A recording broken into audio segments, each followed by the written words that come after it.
just as a general observation. The idea of everything is separated is a construct of the mind. It is thinking you are separate. Okay, so how do we make life, or starting with the body, sensing, feeling that it is connected? That means I must understand, is the breath something that is separate from me? Or is the breath actually an integral part 24/7, but I view it somehow as a separate entity? So it is not. And therefore, when I do physical movement, moving the joints, tensioning, contracting the muscle, releasing the muscle, making use of the joints, let's say, how does the breath actually connect or interact at the same time with the kinetic movement of my body? And this is where we talk about, sounding a little bit philosophical, but the connection between what you view as the outside world and what is inside of you, your thoughts, your emotions, all of this. The link in between there, it's the breath. It's like the breath is that element that travels from the outside into the inside, exchanges, travels back to the outside. It is what links us to this world. Then, if you want something to function, it needs energy. You have a car or you have an engine, and that engine is supposed to create some output. It needs something that can be burned, which can be gasoline, and you have oxygen, which then go into the combustion chamber.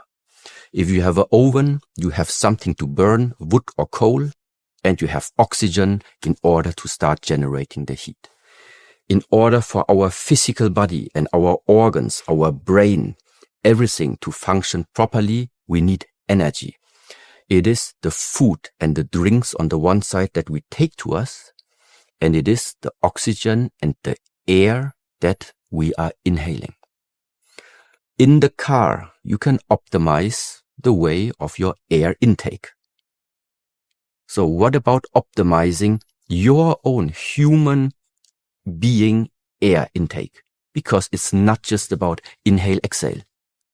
How long do you inhale? How long do you exhale? How about the volume of your breath? What about the duration of between inhalation, exhalation? So there are many variables where you can actually start improving the way of how you breathe. So, and now one example, because people nowadays are overly tense because they don't know that they carry tension inside of their body. The breath oftentimes becomes very, very shallow. It's not a deep breath. So it's a shallow breath. It is low volume of intake, which ultimately translates into your energy system inside of the body is not working at a level it could work, which is resulting in all different types of anomalies that you as a normal, healthy human being shouldn't have. So, and once you have become very, very subtle with the way of how you are able to regulate the breath, then comes the next step, which is you combine the breath with your movement. For example, right now, we can just do together. Yes. Just stay here with the body upright, just palms facing upwards. Inhale through the nose. Turn the palms, relax the shoulders, relax the chest, exhale. Also through the nose, okay. In, out. Yeah, one more time. In, out. Now I can do a same inhalation, but the movement becomes a bit bigger. I inhale, inhale, inhale, still in, all in, all in. Now out. Then first movement, just inhale back. This time when I exhale, I just exhale to the side. I inhale, bring it back to the center. Inhale, inhale, inhale. Exhale. So now you feel that slowly, the more you start to practice this, inhalation, exhalation, in, out, in, Wow. out, in, out, in, out. So at some point, the breath and the body start to move in harmony. I could feel that. Yes. So, and this is where in the field of martial arts, we talk about that now when this type of connection starts to happen, energy, breath, and body start to work now together. Whatever your body is doing, it's not doing it superficially. It's doing it also filled up with the proper energy. Oh. No. We do have, let's say, guests or visitors that meanwhile have become really friends with the whole idea. Yes. But at the end, it's really just about, it can happen that something about the perspective you understood there, you suddenly take it home to wherever you found yourself. You live exactly the same life. You do exactly the same things, but something is still different. Because you suddenly start to see different elements, different layers of where you have been there all the time. Yeah. So, and this is exactly like what all of this is about. Sometimes in this world is driven so much in terms of there's always something to attain. You need to travel somewhere to get something. Yes. You need to do something to get something. But the nice and very, very comfortable, for me at least, this tradition has never been about getting something or achieving something. It's about learning what is it that, since we entered this world, started trapping and covering us up so that we don't see what we have been there all the time. Yes. So it is not about you come to me and I give you something. Don't give you anything. It is about I try to give you a perspective for you to let go of something where I might think this is what you don't see. But well, I do think that letting go is not just the most difficult challenge like for you. This is the challenge. This is literally the challenge. Yeah, because you can right now already start living a way of life where in a way, if something comes, you appreciate it. Yeah, you make use of it, you enjoy it. But once it leaves, you try not to get attached to it. Yeah, you don't get attached to it anymore. At the same time, it means you can live a life and start collecting. You're collecting something. In the wish of what? The fact is, mention it also, we come with nothing, we go with nothing. Yeah. And then at the same time, that also means the more you are living your life right now in the mindset of getting, building up, attaining, collecting, there will come the time, like I said before, you had the chance already to recorrect the way of your lifestyle. But ultimately, it will come that this universe is going to recorrect your mind. Yes. And this, saying it like precisely it is, when the day comes and the body falls away, and you're passing away together with everything you thought you could keep. Yes. It's also going to go away. And now let's say I would call it a fact, but it might be also just an idea. Just as we don't only transmit biological or physical information, we also transmit information, mental, emotional transformation. When your body passes away and you still had the mindset of collecting, you will still be faced right now in that moment. It just is gone. You have just lost everything. Yeah. So, and I could imagine that this is a quite terrifying and very unpleasant state of mind, state of spirit that you would find yourself in. A confused spirit. Lost. Because why? Because you just lost everything. Everything, yeah. So this is why along the lifetime now already, if you work on your spirit, if you work on your way of life, knowing, okay, at the moment I have the possibility to afford something that for many years I actually like to do. Okay, I will do it. But at the same time, I also know I won't take it with me. Yes. I enjoy it right now, but I know already I won't take it with me. So the relationship, the foundation of why did you chose this became a way more conscious decision than just like running after something, and the foundation of why you did it is just something not aligned. And this is the whole thing where people also sometimes misunderstand, thinking that I live in the forest and like possess in a way nothing and am very simple. My life is very simple because every decision that I take is a conscious one. Yes. I don't want to have like confusion in my life. Yes. But it doesn't mean that you cannot make use of the beauties and the possibilities of everything this life offers you. Yeah. Well, to make it short, I agree with you that it's really exhausting, but this universe has ways.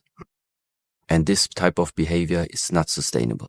The main part is for the ones that feel like being manipulated, that feel like that your life is being run by somebody else, something else.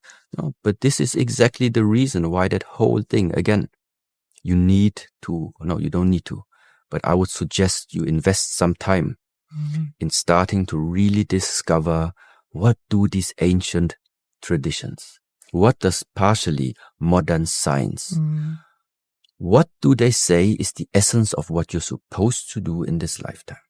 Find out who or what you are. Yes. This is number one. Because if this is already the wrong perception, you are simply going to identify yourself with something that in essence you are not. Trapped in an illusion and trapped in the cycle of suffering.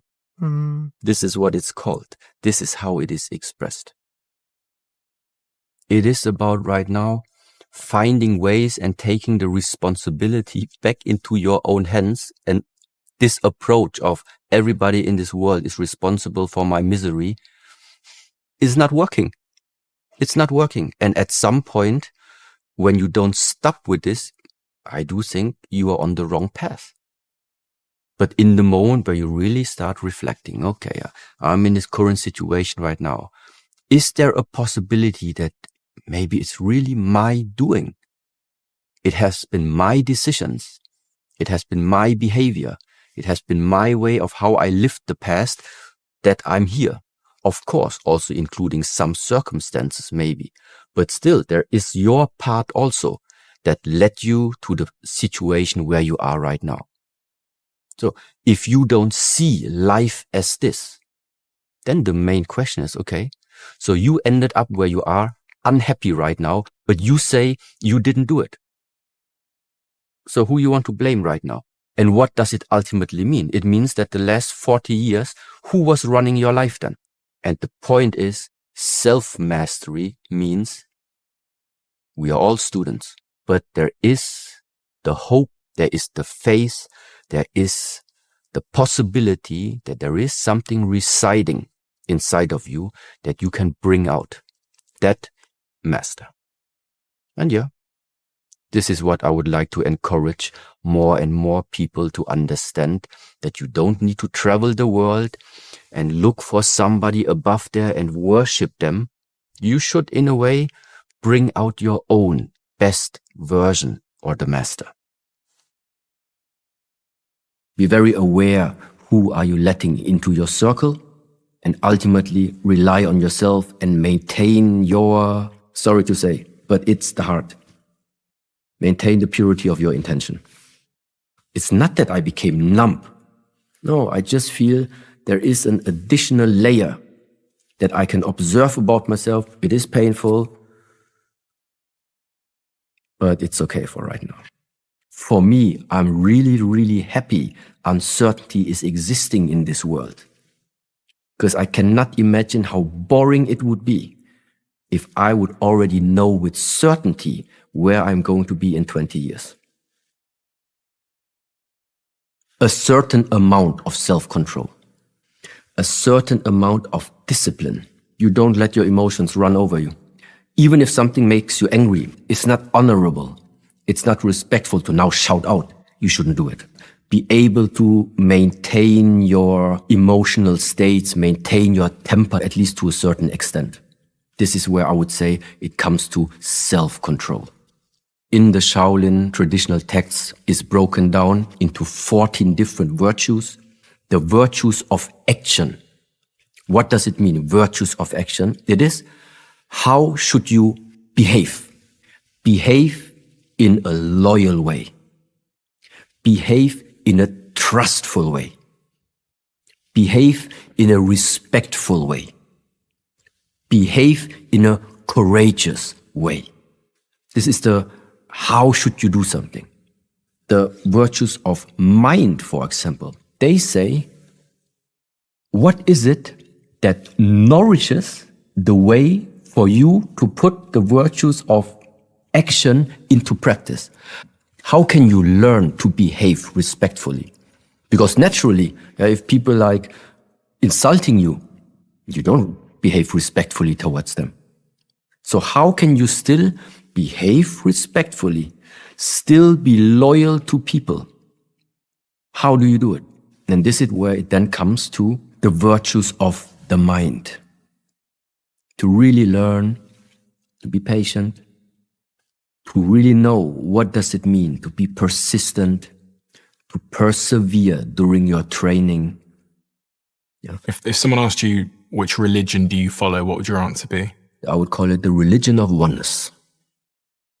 The religion of oneness. The religion of, I do believe that we are connected at some way. And it is my journey. I don't want to just intellectualize it. The path is to lay out and remove all the friction and all the obstacles to just realize that it is like this. If I wished that I would have lived this life and I just have joyful and pleasant moments. No regret, no sorrow, no fear, nothing of that. The reality is not like that. The reality is that every human being at some point is facing all of this. But I used to think I would never arrive or be at the place where I am right now without all the things that happened in the past. Because at some point, the sorrow or even the regrets, they have been so painful in a way that I was left only with two choices. Number one, you learn from what went wrong. And number two is a very hard part. It's the part of learning to let go by forgiving. Forgiving two areas. In case somebody is involved, you forgive the one that is involved, but foremost, you forgive this one. We always think about how should we forgive like other people, which is already very hard, but it's even harder to sometimes forgive yourself. But you can't move into the future. You cannot move on if you still carry old baggage inside of you. And this is where I feel like it must be learned. Maybe people take it as normal to live a life and keep regret and keep frustration and keep all these things inside of them and not heal it, not let it out, not express it, not learn a way to get rid of it. Yeah, but at the same time, I also believe This is the reason why people suffer from so many different type of diseases at the same time. Because there is some type of, I call it now in my terminology, there is energy locked inside of you that wants to be expressed. Yeah, but you suppress it. And this is why it has to find a way to make itself heard, which can be a sickness, which can be cancer, which can be all type of mental diseases that nowadays I think this society has a lot of it. That is the letting go part. Progress, meaning setting goals, achieving something, doing something. The quickest way to not waste lifetime is when you really set up a schedule and just do the work. Free from how you feel. Because also feeling sometimes, you wake up one day, you feel this way, you wake up the next day, you feel another way. And it's just not helpful to base your structure or your goal on how you feel. Discipline, meaning you stick to what you put there on paper.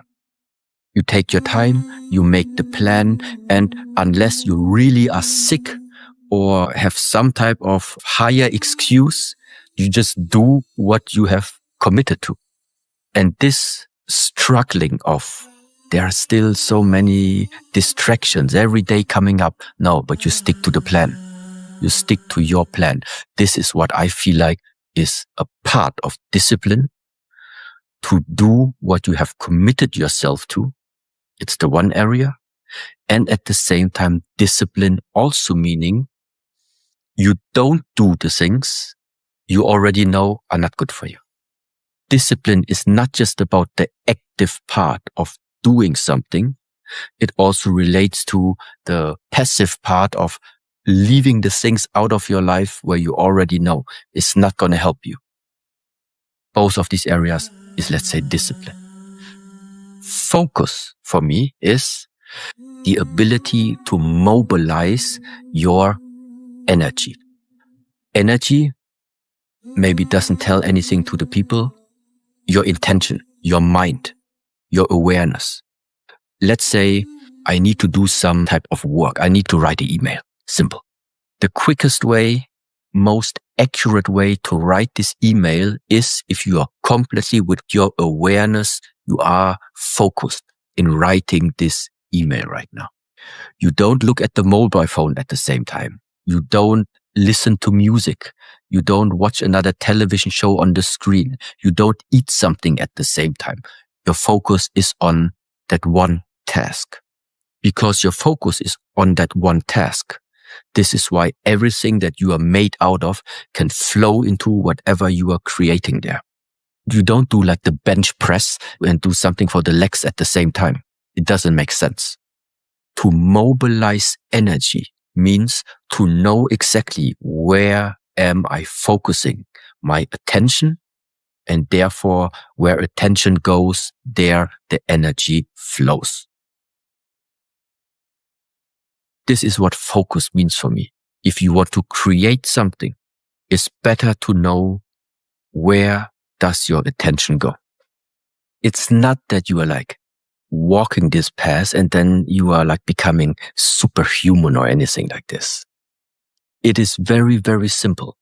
You just become less compulsive and less reactive to whatever is going on in this world. Because this is where I felt like at some point, I don't want this anymore. I don't want to be driven by what is going on out there in the world.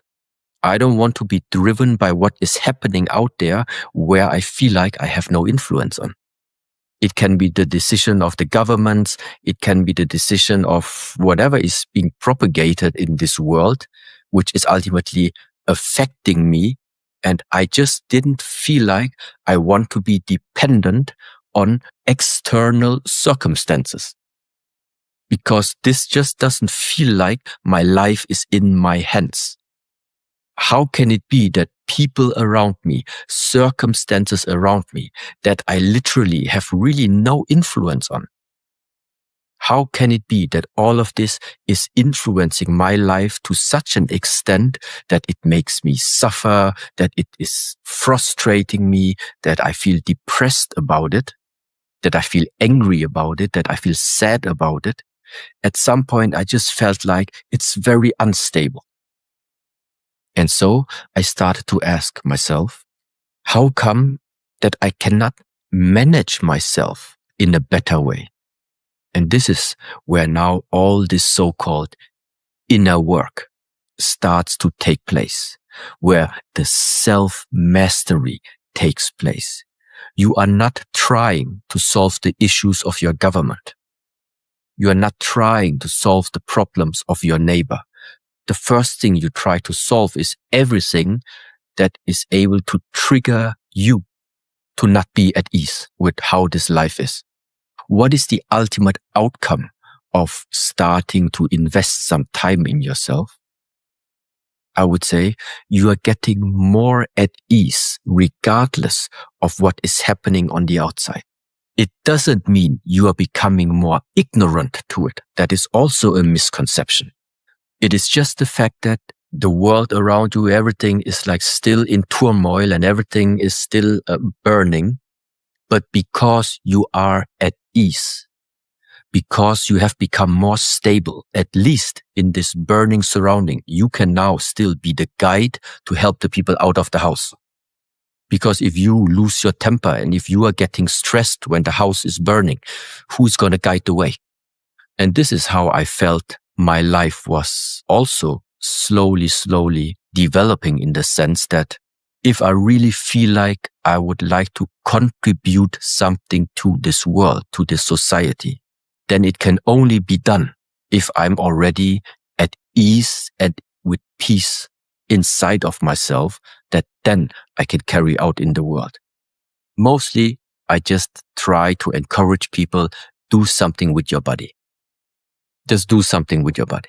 Whether it's Qigong, whether it's some stretching exercises, whether it's Kung Fu, whether it's Tai Chi. So it was something physical in the first place. But the whole idea was not only to make the people move. This was just like the beginning. But what we need is awareness. What we need is awareness. If you're already not aware of this body, it becomes even more difficult to be aware of what goes on in your mind, what type of traumas you carry inside of you. If you're not even aware of your own body, something physical, something that you have every day in front of the mirror, how can you become aware of something that is so deeply rooted inside of you that you just can't even see it so easily? So the whole idea of emphasizing physicality, I would say, is the first step to begin the path of becoming aware. With this awareness now, the journey hasn't ended. The journey has just begun. Because it's this awareness now that we need to use and actually start now looking inside ourselves. Yeah. But exactly in the areas that for many years maybe were hidden there, consciously hidden, or sometimes unconsciously hidden, areas that we ran away from, that we hide it, that we somehow started to cover up because in the past they caused us too much pain, too much irritation.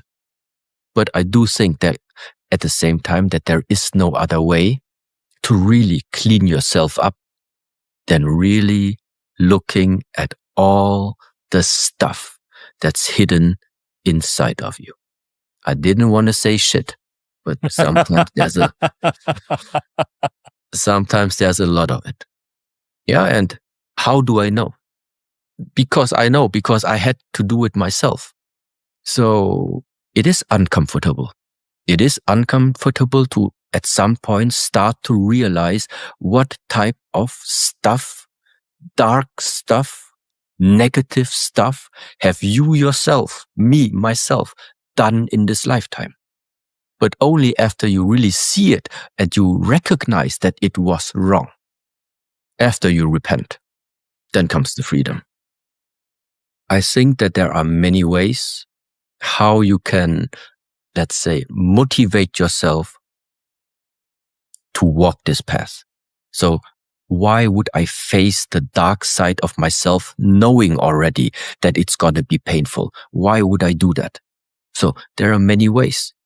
Me, from the area of the martial arts, I just know every time I suffered in the training, afterwards, something really good came out of it. Same is like every time you face a challenge that was really, really difficult for you, but you still pushed it through somehow. You still were patient and persevered and were consistent and still tried. And this type of challenge for me was a way bigger victory than anything that was easily attained. So literally saying nothing sustainable and worthwhile in this lifetime comes from something that's easily attained. It's the same that you find plenty of videos right now. Face your shadow, face the dark side, look at your demons. It's all that. I can only say that from the way of how I grew up, and after 38 years right now being on this way, yes, I do think that's the way.